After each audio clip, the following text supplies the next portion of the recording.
Say hi. Hi. Hi, welcome to Teal House Farm. That's right.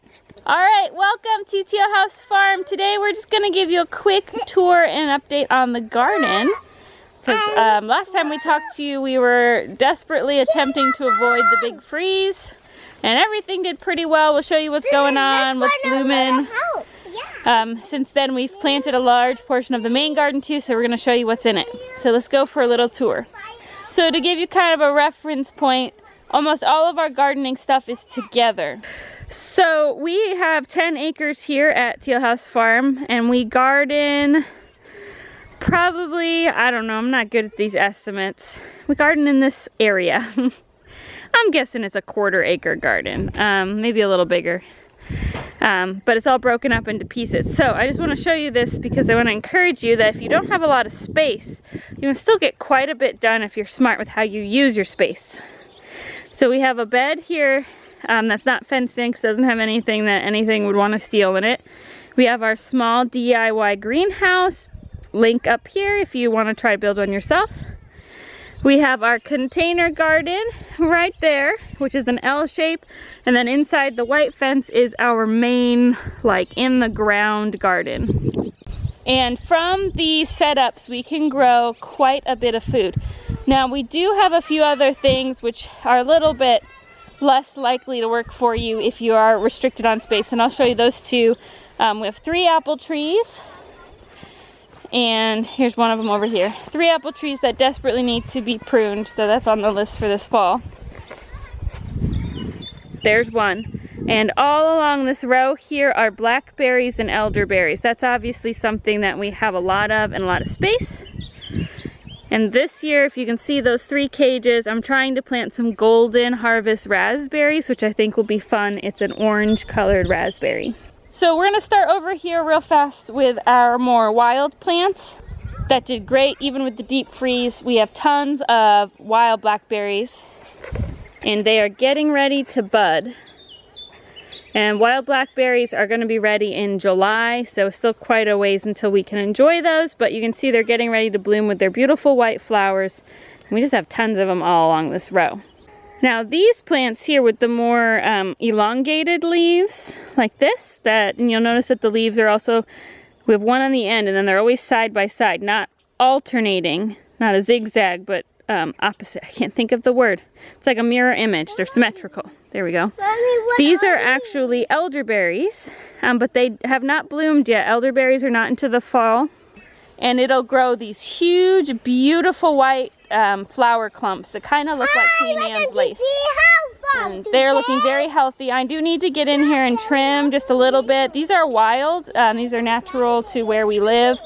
But we do get some invasive plants, especially like real viney nightshady type plants, which actually grow a poisonous berry, which we want to keep away from the kids. So I need to get in there and hack those down so they stop growing.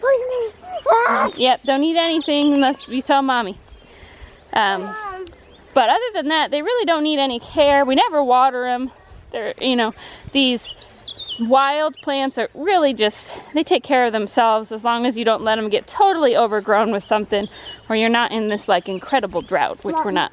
Okay, and then our purposely planted plants. We just finished planting our corn patch, and I'll show that to you. It looks incredibly unexciting because it just looks like dirt. It'll be another few days before we'll actually see the corn in the patch. And in order to keep weeds down here, I'm going to do the 3 Sisters planting. 3 Sisters is a Native American style corn planting, and what you do is you let the corn start and get just a little bit high. Excuse me, give it a couple weeks head start on growing. And then you grow in between the rows, you grow some sort of viney squash, like a winter squash or spaghetti squash or a pumpkin. And then along the stalks of the corn you plant pole beans, which will grow up your corn stalks.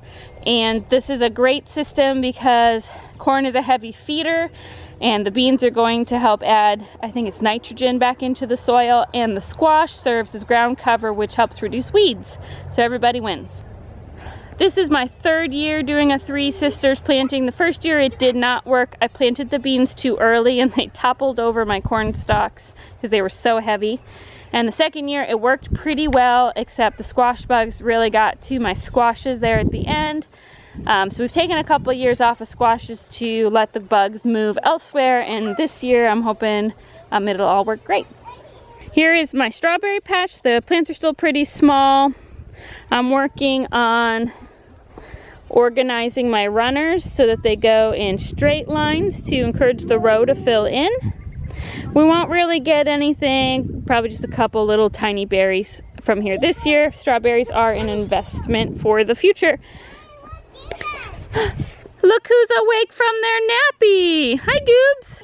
The greenhouse, I've noticed it's starting to get too hot in the greenhouse for most of the plants, or they're starting to get a little bit pot bound. So my plan is to just finish off what's in the greenhouse in the next week or so just by eating it. It's a lot of lettuces. You can see some of them are starting to go to flower. My radishes did as well. They're telling me that they're done, and that's okay. The only thing in the greenhouse that we're going to keep are these two big pots growing something called strawberry spinach, which you eat both the leaves and these red berries. Makes a great salad combination. So I'm going to have Sam help me move these big tubs out to the container garden, and we'll just empty out the greenhouse, and we will replant it in August so that we can be enjoying lettuces all winter like we did this year. Keep our compost pile right there. It's doing actually really well. I know compost is always ugly, but I'm amazed at how warm it gets with the hot composting, and then also how quickly it presses down. It compacts itself. Every time I fill it up, I'm like, wow, it's not going to take a year like they said for us to fill it, but it really presses itself down pretty quickly. So the heat tells me it's doing its job, and the fact that it keeps shrinking, so we're just going to keep letting it do its thing. If you want to try hot composting, here's a link here for our simple setup. And also, I'm standing right next to it. It does not smell at all, so that's also a sign of a well-working compost. Okay, the container garden.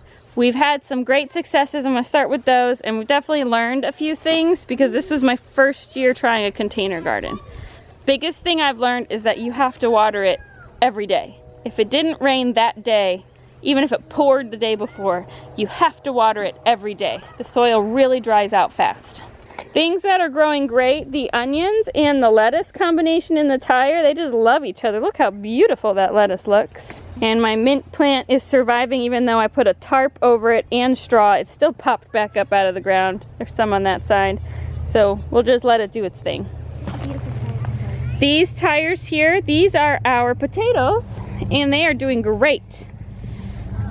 I have stacked the second row and stuffed it with hay. So the bottom row is a compost and soil combination that we planted the roots in, that we planted the seed potatoes in.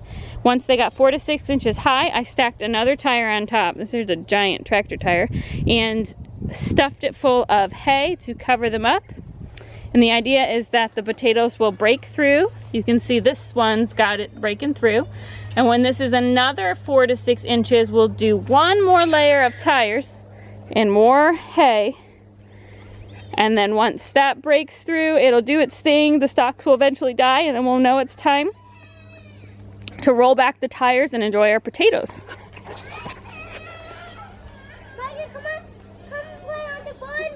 So that seems to be going really well. Here, I'll get some shots of you guys doing bar tricks if you want. I really want to do the balloon trick. I know you do. I will. Come on. Okay. My tea plants are just starting to sprout. If you can even see that, they're tiny, gonna be tiny. We'll just keep watering them. Things that haven't gone as well. So we had a super late, really cold night. It got down to like 35, which isn't quite freezing, but I've noticed that the plants in the container garden, a couple of them really struggled, so I think it's because they're above the ground. They got cold all the way at the root. Like, I don't think this zucchini plant's gonna make it. It looked great until we had that really cold night. And one of my cucumber seedlings not looking so hot, but this one that sprouted later is looking okay. So that was a little bit disappointing. Not the end of the world. I actually have more zucchini starts in the greenhouse still, so if in a couple days it doesn't look like it's growing new leaves like it's gonna make it, I'm gonna pull it out and just replace it. But that was surprising. Our last frost date is usually April 21st, and we're talking like May 12th it got down to 35, so that was really unusual.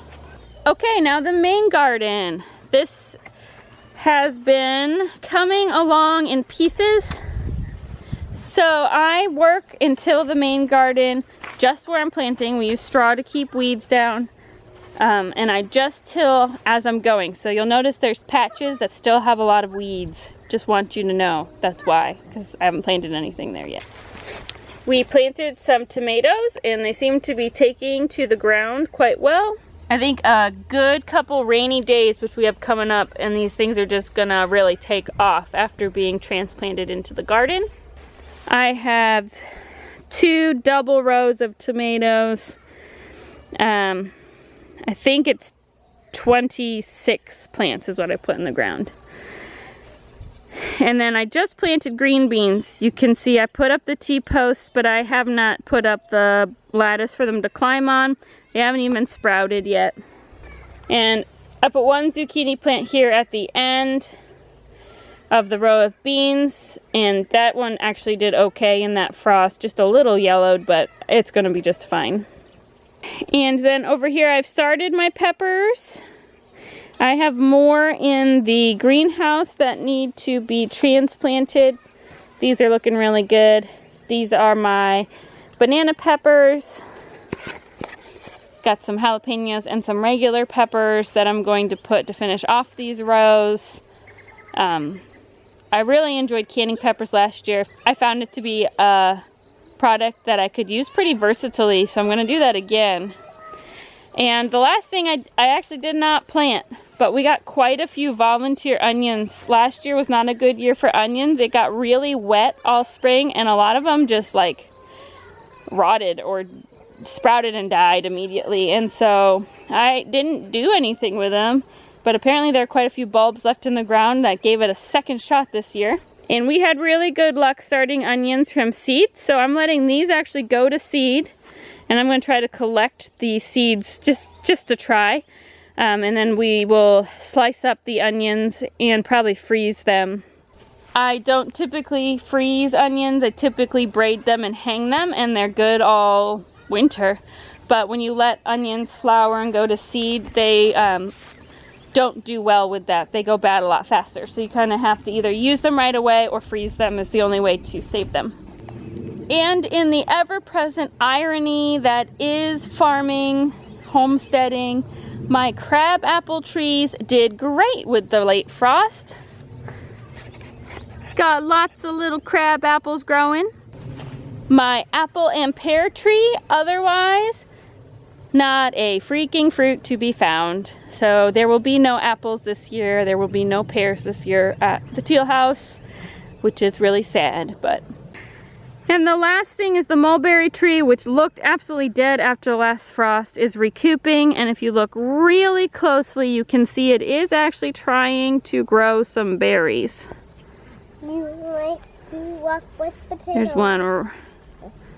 There's one right in there. There's a tiny little one growing. So we might actually be able to enjoy some mulberries this year, which will be nice.